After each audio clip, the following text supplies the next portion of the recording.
BJP के प्रवक्ता जी जो है वो शायद नहीं है इसमें, मैं देख पा रहा हूँ। अभी आ रहे हैं, नेटवर्क इशू था कुछ, अभी कॉल बात हो गई, अभी 5 अच्छा अच्छा, ये उत्तर प्रदेश विधानसभा में क्वेश्चन पुटअप हुआ है शुक्रवार को। इसमें पूछा गया है कि उत्तर प्रदेश में अकुशल, अर्धकुशल और कुशल की मासिक मजदूरी कितनी है। मासिक मजदूरी बात कर रहा हूँ, ये है जो मजदूर होते हैं, न्यूनतम मजदूरी, उनकी बात कर रहा हूँ। तो उत्तर प्रदेश के जो मंत्री हैं श्रम एवं सेवा योजन विभाग के, अनिल राजभर, ये प्रथम सत्र जो अभी चल रहा था उसमें ये क्वेश्चन पूछा गया था। तो उसमें ये बताते हैं कि जो प्रतिदिन की मजदूरी है वो है 366 रुपए 54 पैसे अकुशल की, अर्धकुशल की है 403 रुपए 19 पैसे और कुशल की है 451 रुपए 65 पैसे। दुबे जी थोड़ा सा आप समझिएगा इस चीज को, ये मजदूरी बता रहा हूँ, जो लोग कक्षा 7, 8 हाई स्कूल के नीचे लोग हैं, मजदूर हैं, ये उनकी मजदूरी है। और जो प्राथमिक स्कूलों में और उच्च प्राथमिक स्कूलों में जो अनुदेशक हमारे साथ के लोग हैं और शिक्षा मित्र हैं, जो ग्रेजुएट है प्लस बीटीसी है और प्लस टीटी पास है या सीटेट पास है, उनको सरकार 333 रुपए दे रही है। समझिए कितना विरोधाभास है। प्रिंस जी आ गए हैं। प्रिंस जी, अभी आपकी जो कैबिनेट की बैठक चल रही थी उसमें श्रम एवं सेवा योजन विभाग में जो मंत्री जी हैं अनिल राजभर जी, उन्होंने कहा कि हम जो मजदूरी आपके यहाँ दी जा रही है, उत्तर प्रदेश में दी जा रही है, वो अकुशल की है 366 रुपए 54 पैसे प्रतिदिन और अर्धकुशल की है 403 रुपए 19 पैसे और जो कुशल की है वो है 451 रुपए 65 पैसे प्रतिदिन। और जो प्राइमरी और उच्च प्राथमिक स्कूलों में जो शिक्षा मित्र और निदेशक पढ़ा रहे हैं, तो शिक्षा मित्र को एक दिन का मानदेय, एक दिन की जो व्यवस्था है वो है 333 रुपए। क्या आप इससे सहमत हैं कि 333 रुपए जो ग्रेजुएट है, बीटीसी है, सीटेट है, टेट पास है, अध्यापक है, उसको आप मात्र 333 रुपए दे रहे हैं? ये आपकी सरकार का प्रश्नकाल में पूछा गया पन्ना है। उसके बाद जून का मानदेय नहीं मिलता है सर। प्रिंस जी, जून का मानदेय सरकार नहीं देती है। जून में हम लोग खाना नहीं खाते हैं, बच्चों की कोई भी समस्या उत्पन्न नहीं होती है जून में, हम लोग पानी पी के रहते हैं। अब ये बताइए, एक मिनट सर, अब आप थोड़ा समय दीजिए तभी मजा आएगी। ये भी विधानसभा के प्रथम सत्र में पूछा गया था।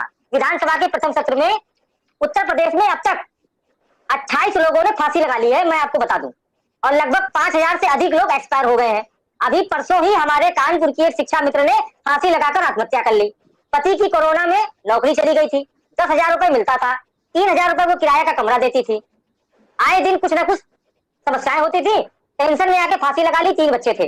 अब सरकार ने किसी भी एक व्यक्ति को मुआवजा नहीं दिया। शिव कुमार मिश्रा जी, हमारे इतना शिक्षा मित्र मरे, लेकिन ये सवाल पूछा गया है कि प्रदेश में आगजनी की घटनाओं में फसल, पशु और जनहानि होने पर मुआवजा कितना देती है? तो बता दूं, कोरोना से एक्सपायर हुए लोगों को, सर ये कोरोना की बात नहीं कर रहा हूँ मैं, कोरोना की बात नहीं कर रहा हूँ मैं, बात कर रहा हूँ जो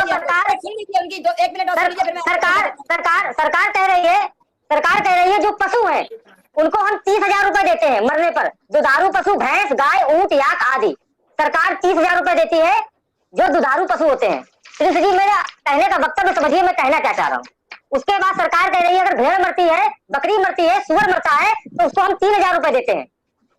अगर ऊंट, घोड़ा, बैल मरता है तो उसको हम 25,000 रुपए देते हैं और 4 लाख रुपए देते हैं परिवार को जनहानि पर। लेकिन उत्तर प्रदेश से 5,000 शिक्षा मित्र अलविदा हो गए विभिन्न कारणों से। किसी का एक्सीडेंट हुआ, कोई अवसाद में आकर मिला। अब निदेशक भी लोग नहीं रहे इस दुनिया में, लेकिन किसी भी विधायक, सांसद, सम्मानित जितने भी हमारे क्षेत्र के लोग हैं, विधायक है, सांसद है या सरकार है या विभाग है, 1 रुपए की मदद किसी ने नहीं की, 1 रुपए की। और यही हमारे जो आदरणीय मुख्यमंत्री जी हैं, ये जब सांसद हुआ करते थे तो गोरखपुर में इन्होंने कहा था कि प्रत्येक शिक्षा मित्र के परिवार को कम से कम 5 से 10 लाख रुपए की आर्थिक सहायता राशि दी जाए। ये मैं उत्तर प्रदेश की सरकार, जो उसमें अखिलेश यादव जी की सरकार थी, मैं उनसे निवेदन करूंगा। और आज हमारे उत्तर प्रदेश के मुख्यमंत्री आदरणीय स्वयं मुख्यमंत्री जी हैं, डबल इंजन की सरकार है। प्रिंस जी, 1 रुपए किसी पीड़ित परिवार को नहीं मिला। आप बताइए ये कहाँ का न्याय है?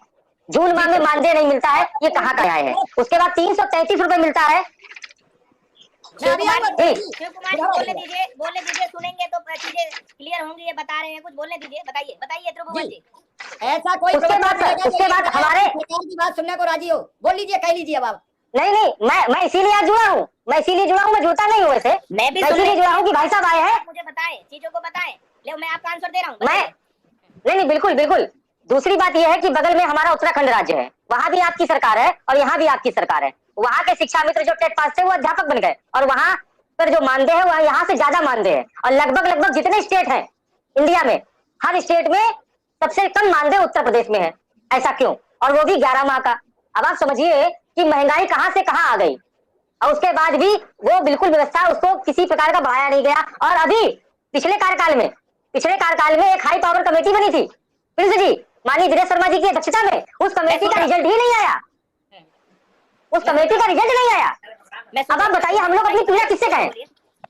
हम लोग प्रिंस जी अपनी पीड़ा किससे कहें, बताइए आप। नहीं, आप पीड़ा हमेशा प्रजा जो है अपनी पीड़ा अपने राजा से ही कहती है। माननीय मुख्यमंत्री जी जो है संज्ञान लेंगे, बिल्कुल इसको संज्ञान लेंगे। लेकिन मैं आपको बता, मैं चाहता हूँ शिक्षा में आप बोल रहे थे, मैं आपकी बात ध्यान से सुन रहा था, अब आप मेरी बात ध्यान से सुन लीजिए। त्रिभुवन जी बोलिए। अभी शिक्षा मित्रों का जो ये प्रकरण है, ये अभी माने हाई कोर्ट के उसमें है, तो अभी जैसे ही ये शॉर्ट आउट होगा, अभी इसमें जो हेल्प हो सकती है वो करने का पूरा प्रयास है। अभी आपको पहले भी बताया कि इसके लिए कमेटी गठित कर दी गई है और इस पे पूरा विचाराधीन है, तो इसमें सरकार अभी कुछ नहीं कर पाएगी। लेकिन वो कमेटी जैसी आउटपुट देगी तो इन माने शिक्षा मित्रों का दर्द सरकार भी समझती है, वो भी उत्तर प्रदेश के निवासी हैं, जरूर कुछ ना कुछ इसका निराकरण आपको जल्दी से मिलने को कोई भी मामला हाई कोर्ट सुप्रीम कोर्ट में लंबित नहीं है इस समय। शिक्षा मित्रों को लेकर के कोई मामला नहीं है, कोई भी मामला इस समय लंबित नहीं है सर।